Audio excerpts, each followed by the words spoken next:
Good afternoon. How's everybody doing today? Oh, alright, that's good to hear. Well, my name is Jeremy, and over the next 35 or so minutes, we are going on a journey. We're going across 5 different continents and thousands of years of history, and we're not even going to leave the world-famous San Diego Zoo. So what do you say, folks? Are you ready to see some animals today? Yes! Alrighty, don't worry. We'll get to see some of the nearly 4,000 animals that live here. And many of the animals here are rare and endangered. Wildlife, it is endangered, but with your help and support, we are leading the fight to end extinction. We're sending researchers and educators across the globe, and we are working every single day to save incredible species like the fabulous flamboyance of American flamingos that lives here on the right. I love the color pink, so I also like these birds because they are the pinkest of all of the flamingo species. And as we make our way to the zoo today, I'll tell you more about these animals, some of the ways we take care of them, and maybe some of the ways that you can help us as we lead the fight to end extinction. Also, is anybody here at the zoo for their very first time today? Any newcomers here? Oh my goodness, that's quite a few of you, yeah, and on the upper level as well, that's great. Well, I'm here for my first time today too. And so for all of you on board, I'll be pointing out important areas around the zoo. So if you'd like to pull out your maps or follow along on the zoo's app, it might help you not get too lost throughout the rest of the day. Speaking of lost, right now we're heading down into the Lost Forest. And that's that big green area right in the middle of your map. It's where monkeys and apes of all sizes and shapes live. But before we get to any of those animals, I do have a couple of quick safety reminders. So if everyone could please keep all hands, arms, feet, legs, horns, tails, objects, and children inside the bus at all times. And if you need to stand up to see better, that's okay. I just ask that you keep your feet on the floor, not on the benches, and your hands holding tight to those silver railings. Everybody look around us, on the right, on the left, up, down, front, back. We are surrounded by a whole lot of green. There are nearly 700,000 plants on this property, and many of these plants are also rare and endangered. In our 100-year history, we've been leading the way in using these plants to design naturalistic environments for our animals that closely resemble the habitats they would have in the wild. So right now, we're going to head deep into the jungles of Malaysia to say hello to the critically endangered Malayan tiger. There's one way in the back left corner there, just kind of in the sun towards the back. And I'll slowly pull forward so people at the back of the bus can see as well. All 3 of the tigers that live here are brothers. Their names are Connor, Shinta, and Barani. And they all share the same mom, too. So Mac is her name. She actually came to us from Malaysia. She was getting a little bit too close for comfort to some of the towns out there. The Malaysian authorities were calling her a problem tiger. But luckily, instead of putting her down, they knew that we could take her in. And so we did. She became a very important part of the species survival plan, which you can think of a little bit like Match.com for animals. It lets us put together animals with high levels of genetic diversity, and that results in low levels of inbreeding and happy, healthy tigers being born as a result. And so far, it seems to be working. In our 100-year history, we've helped over 100 baby tigers be born. For now, though, we're going to be leaving Malaysia and head into the Central African rainforest. And it's here that we'll hopefully catch a glimpse of the most dangerous mammal in the world. Does anybody know what animal that is? I don't like some of those answers there. The one that I'm looking for is the hippopotamus. And there are 3 hippos that live here. So Otis and Funani are long-term boyfriend and girlfriend. And then Funani, not too long ago, she had her 12th baby calf. His name is Tony, and he's a little over a year old now, but he already weighs more than 1,000 pounds. And eventually he'll be about as big as his dad Otis, at closer to 4,000 pounds, which is actually pretty light for a hippo. I definitely do recommend checking out the hippos, though, through this plexiglass wall that's down below us on the right, because hippos do spend about 16 hours every day underwater, despite the fact that hippos actually cannot swim. All they do is just run along the bottom and then they glide through the water, just like graceful 4,000-pound ballerinas. Now just past the hippo enclosure, you see some strange horse-looking creatures, but they're not horses. Their legs are striped like a zebra, but it's not a zebra either. They're also not zorses or zebras. Does anybody know what these strange animals are called? If you do, go ahead and shout it out. And if not, they're known as the okapi. And they are the closest and only living relative of the giraffe. They have long black tongues just like a giraffe does. If you didn't know what the okapi was, though, that's okay, because modern science didn't even know about the okapi until about 100 years ago. And of course, the people that live in Central Africa, they knew about the okapi before that. And so to this day, we still make sure to work with the people that live where these animals live, to make sure that they can better take care of these animals too. Now, I did mention that the Lost Forest was home to monkeys and apes. We definitely should check out some of those guys before we leave this area. So here on the right live two different species of monkeys, both red-tailed glenins and Allen's swamp monkeys. Looks like I see a few of them along the grass in the back corner there, and some others might make an appearance as we wait by. The reason that we keep these two different species of monkey in the same enclosure is to provide for what we call social enrichment, which is just a fancy way of saying that the monkeys all play with each other, and they practice the skills that they would use in the wild. Things like climbing and jumping and using their tails. Those are all really important parts of being a monkey. As we leave the Lost Forest, though, we enter bird country. So just to the right-hand side of these restrooms in front of us, next to map locator 15, that's where the Asian leopards live, both snow leopards and Alpha leopards. And then that's also the entrance to Eagle Trail. So birds of prey live up in that area, things like Andean condors and harpy eagles, and we might be able to see a few of them up above us on the right-hand side as we pass by. On the left-hand side, we're passing by some exotic birds from the marshes of Africa, things like giant white pelicans and white-breasted cormorants, and then also a couple of local birds that we don't really take care of, but they do like to stop by for our snacks. They're just a bunch of freeloaders. Down here at the bottom of the canyon, we're also passing by Kangaroo Express bus stop number 2.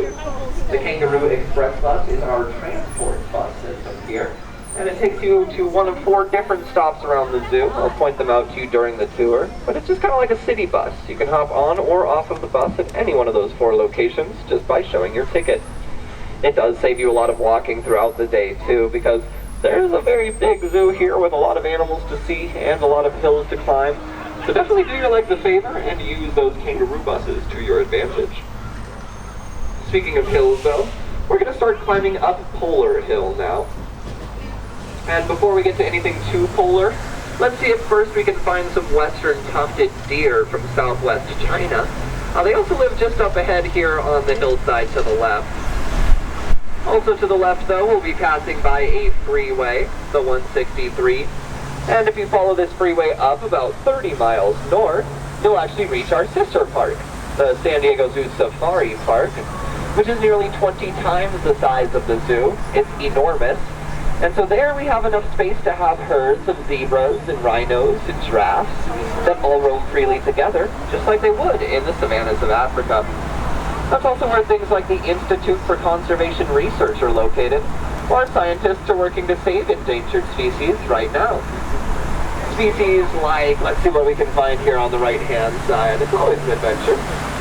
Looks like so to the right-hand side here, I see at least one speak gazelle underneath this green awning here. There's quite a few of them that live in this area though, so keep your eyes open. And they also live in there with some lesser kudu that look a little bit like deer with stripes. You may have noticed, though, that the plant life around us has changed. And we are not surrounded anymore by the jungles of Africa or Asia, but rather the pine trees of the Arctic tundra. And that's because we've entered the northern frontier, and this is where we can say hello to some polar bears. There's 3 polar bears that live here. Their names are Kaluk, Tachik, and Chinook. And let's see if we can see any from the bus right now. If not, let's wait here for just a second, and they might make an appearance. But it looks like one of them is napping just along the edge of the water on the right-hand side, kind of further back in the enclosure. And that's our younger female there, that's Tachik. Her and her brother Kaluk were unfortunately orphaned up in Alaska when they were just cubs. And so we brought them in here, and they've been enjoying the last 18 or so years of their lives. You see that big pool that they have to go swimming in whenever they feel a little warm, because it is about 45 degrees in that pool. And they get fresh snow and ice every day too as an enrichment item. But actually the main way that we control the bear's body temperature here is through their diet. They have a diet here that's very high in fruits and vegetables, which gives them a thinner layer of blubber, and that helps to keep them cool in the warm San Diego summers. Not only polar bears live here though, also things like Arctic foxes and reindeer, and you can learn a little bit more about how the energy that humans use is affecting the climate, and maybe some simple things you can do to help these bears, like changing your light bulbs or taking public transit. But for now, it doesn't look like any other bears are going to make an appearance here, so we're going to get a move on to take a look at some other animals we have coming up ahead here. If you wouldn't mind taking a seat or holding onto those silver railings, we are going to be on our way. As we continue up this hillside though, on the right, we'll be passing by some more of our hoof stock. Things like the Bontebok from southern Africa. At one point, there were only 17 Bontebok left in the entire world, but they are now a stable species, and they are not in danger of extinction. So I don't want you to feel hopeless when I tell you about these endangered animals here, because not only do we know how to save them, but we've done it before. Moving on to Eastern Africa now, these are southern Gerenuk, and that name Gerenuk comes from the Somali word for giraffe neck. I'll let you figure out where they got that name. From Central Africa now, a couple of yellow-backed dikers back in each of the corners here, left and right. And then moving on to our fourth continent of the tour, South America. Let's see if we can find some Chicoan peccaries right along the back wall there in that grassy area. These things look a little bit like pigs, but they're barely related to pigs. We thought they went extinct 12,000 years ago too, but luckily we found some of them less than 50 years ago. At the top of the hill here, we're passing by Sky Fari West. This is the other end of our aerial tram that flies you back to the entrance and exit of the zoo. Then it drops you off in Discovery Outpost, right where the reptiles live. If you get dropped off on this end of the Sky Fari though, you get to walk above things like giant anteaters and Patagonian maras that live on the left. And you can head over to the Rio 4D Theater on the right to check out a quick 15-minute version of that film in 4D. Here on the left-hand side live the mountain lions, but they're a crepuscular species. That means that they're most active at the crepuscule. That's a fancy word for dawn and dusk, if you wanted to learn a new word today. So just come back here closer to the zoo's closing time, which is 6 p.m. today, to see the mountain lions a little bit more out and about and active. I apologize in advance here, we're passing through the stinkiest area of the zoo, because this is where the maned wolves live. They have a skunky, musk-like odor that they use in order to mark their territory and attract mates. So if you do smell something funky as we drive through here, I promise you it is not me. It is the maned wolves. And it looks like they might be back in their bedrooms right now, but they do look a little bit like foxes on stilts. So they have that beautiful reddish-orange fur there. Maybe come back later and just check it out. All of this right next to Kangaroo Express Bus Stop 3, Map Locator 19, and our pollinator garden. But as we enter Elephant Odyssey here, we're actually going to go back in time about 12,000 years to the end of the last ice age. We're going back to a time now when the climate was rapidly changing, like it is today, and as a result, many species were going extinct, like they are today. So here we like to show you modern-day counterparts of the ancient animals that used to live here in Southern California. I can't really show you a mammoth anymore, but I sure can show you some elephants. But before we get there, check out these animals here on the left in this black enclosure here. They look a little bit like gophers, and they're kind of scattered throughout. But these are known as rock hyraxes. They have a secret, because believe it or not, the rock hyrax is actually the closest living relative of the elephant. Yeah, so you can't always tell what things are related to by how they look, because, well, those things do not look like elephants. Here on the right-hand side, though, these things sure look like lions. There's two lions here. Umbari the male is just lying down in the grass there. Etosha the female, she's up there on her pedestal like the queen she is. A lot of times people call lions king of the jungle, but they don't actually live in jungles. They live in savannas. And they live in big groups as well, called, does anybody remember what they're called? Tides. Did y'all see the Lion King? Excellent. And they're actually the only big cats that do live in groups. So up ahead here we're going to see another big cat. the Jaguar from Central and South America. But you're only ever going to see one in the enclosure at a time because they are a solitary species. So let's see if we can find one of them here in this nice shady enclosure. It might be kind of difficult to see though because they do have excellent camouflage provided to them by their coats. So definitely keep your eagle eyes open here. If we're unable to see the Jaguar though, they might be back in their bedroom. So all of the animals, they do have an area away from the public they can go to. We call it their bedroom. And they can go back there to eat or sleep or just get away from all of you paparazzi. And so we give them space to do that. But definitely check out the Jaguar later.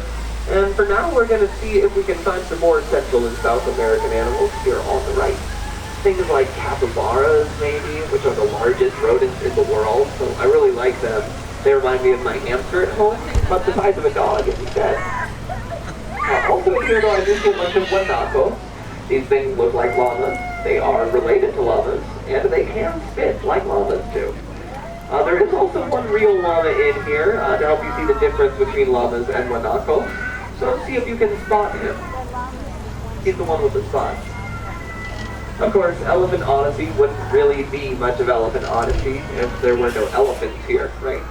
Well, don't worry, there are 4 elephants that live here, and we don't see any in this part of the enclosure right now. You can see there's a keeper walking around, and they're doing some maintenance and other sort of stocking of food and treats in there. And here at the zoo, we practice what we call protected contact.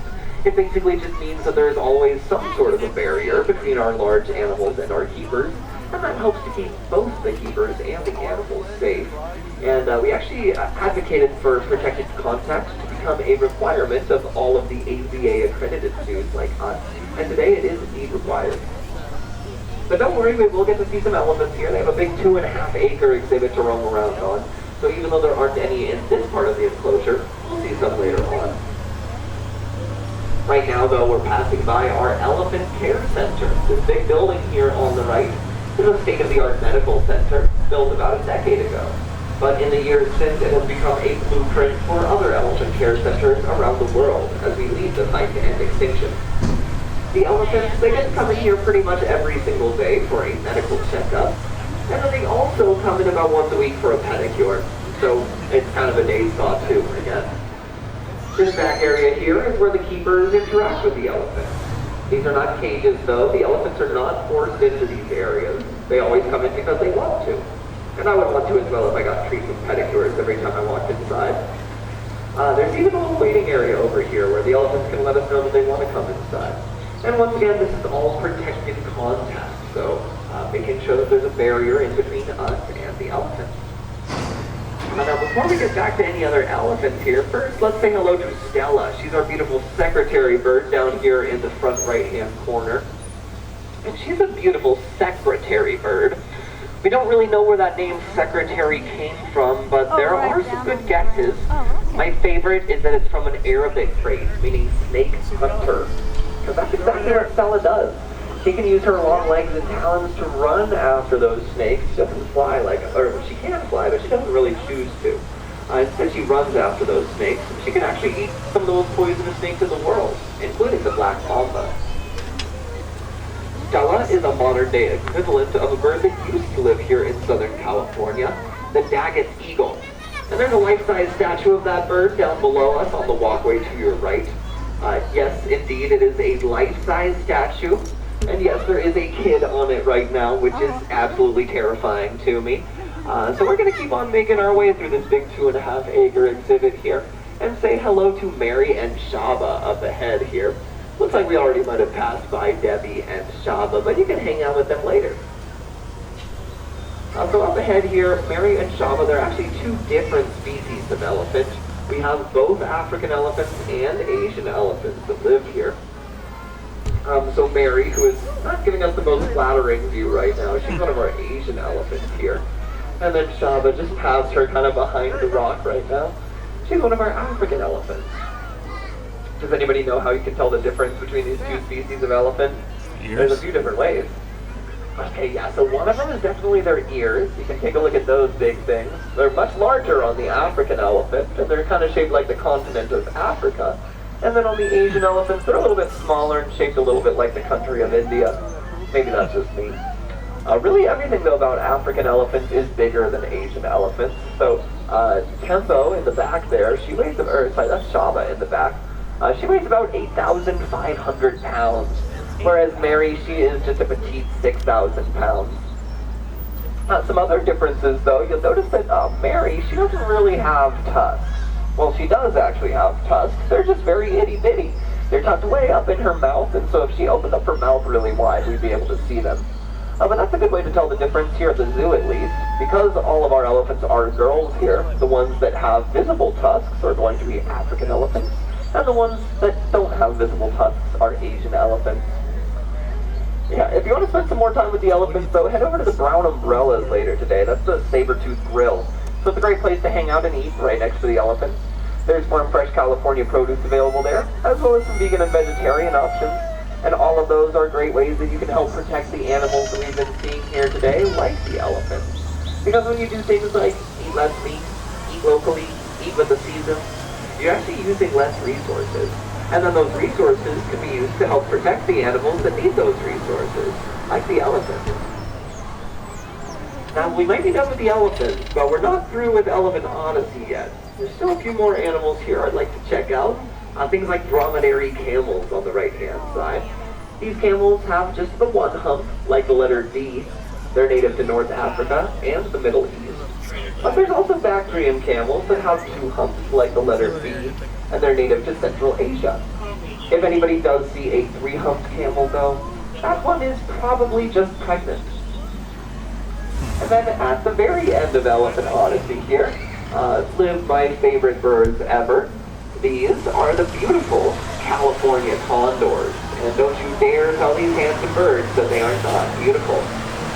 These incredible birds can live to be up to 60 years old, and their wingspan can reach up to 10 feet. So hopefully one of these boys shows that off for us. These birds are scavengers. That means that they eat carrion, which is a sciencey word for dead animals, but you can just think of them as nature's garbage men. Unfortunately, in the last couple hundred years, these birds were eating a lot of carrion that had been contaminated with actual garbage. Things like lead bullets from hunters were really making it hard for these birds to breed. So much, in fact, that in 1983, there were only 22 California condors left. That means that there's actually more people on just the bottom deck of this bus than there were condors in the entire world. Now, we did not want these birds to go extinct, and so we went out and we collected all 22 of these birds. We brought them back to our breeding facility at the safari park, and we learned all about how they live and reproduce. Our program was incredibly successful too, and today there are more than 460 California condors in the world, with about half living in the wild, which is great news. The California condors, they live here at the very end of Elephant Odyssey, right next to Kangaroo Express bus stop number 4 here. And as we leave Elephant Odyssey, we also leave the past behind. And we enter back into the modern day, 2019. And that's great news, because now I get to show you our newest area of the zoo, Africa Rocks, which begins just past map locator number 10 in front of us here. These red dots on the signs with the numbers on them are located all throughout the zoo. And if you match up the number on the sign with the number on your map, it gives you a pretty good idea of where you are in the zoo. So find that number 10. It's on the bottom right corner of your map. And you'll see that we're right next to some meerkats. Our marvelous mob of meerkats has 10 members at the moment, and they all have different jobs in the mob. You'll see some of them on sentry duty, looking out for any predators that may be nearby. Other ones might be scurrying around looking for grubs and tasty things to eat. And still others you won't be able to see because, well, they're going to be underground burrowing or sleeping. The meerkats, though, they're part of our newest area of the zoo, Africa Rocks.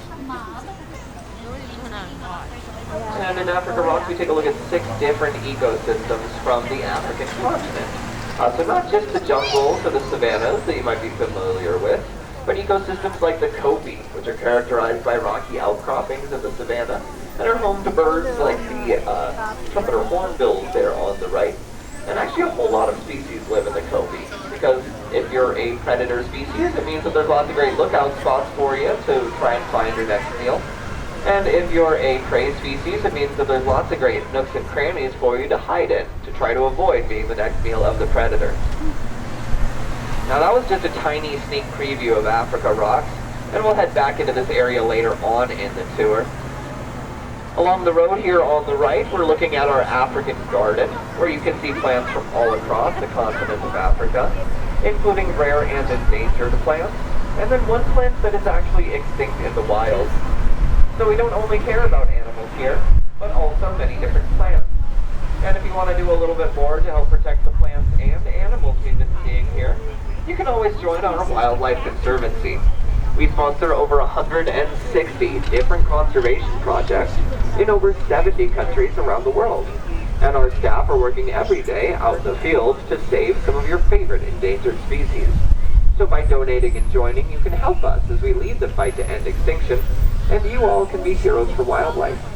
And if you want to learn more, just visit our website at endextinction.org.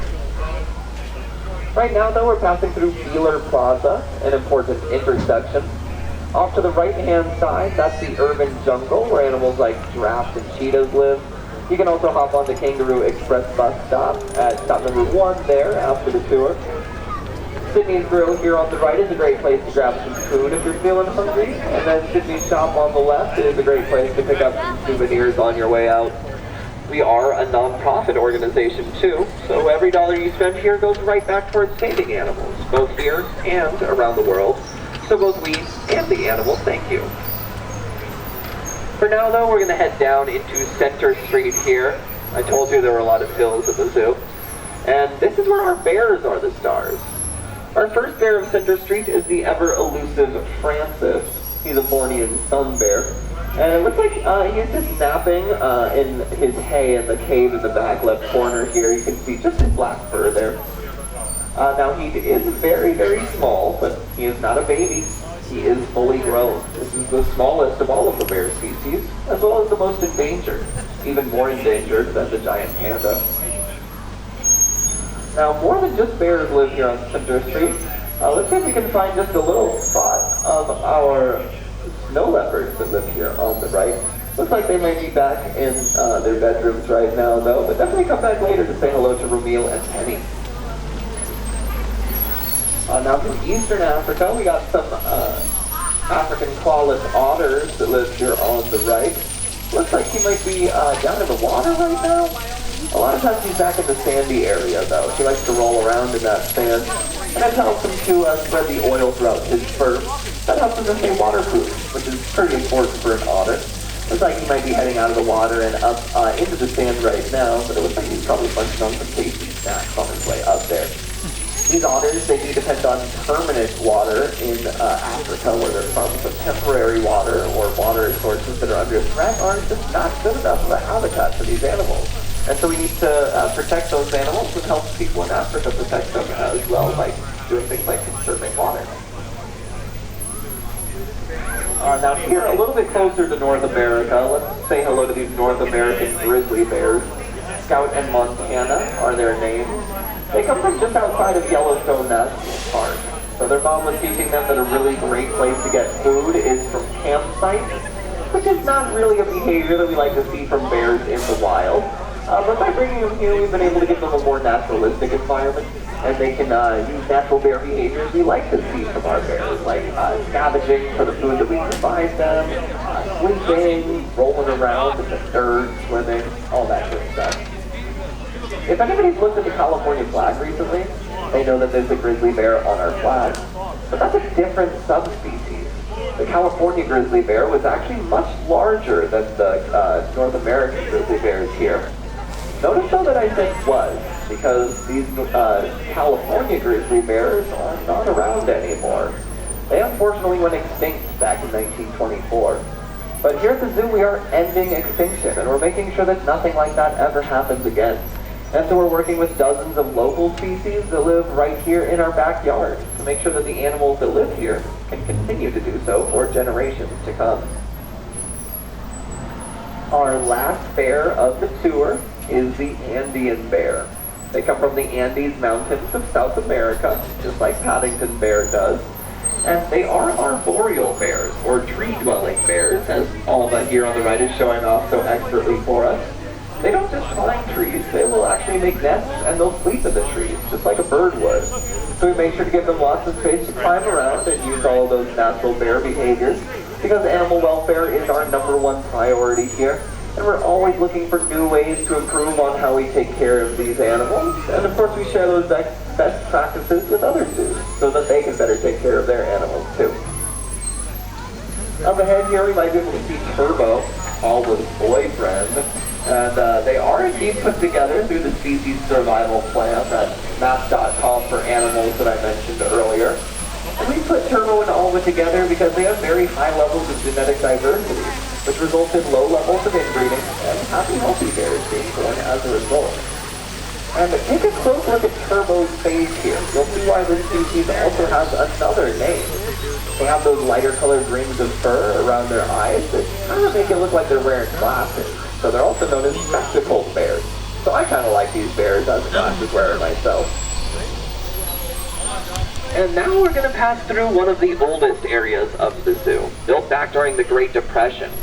On the left-hand side here, Fern Canyon Trail takes you back up towards the entrance and exit, and through this beautiful recreation of a rainforest.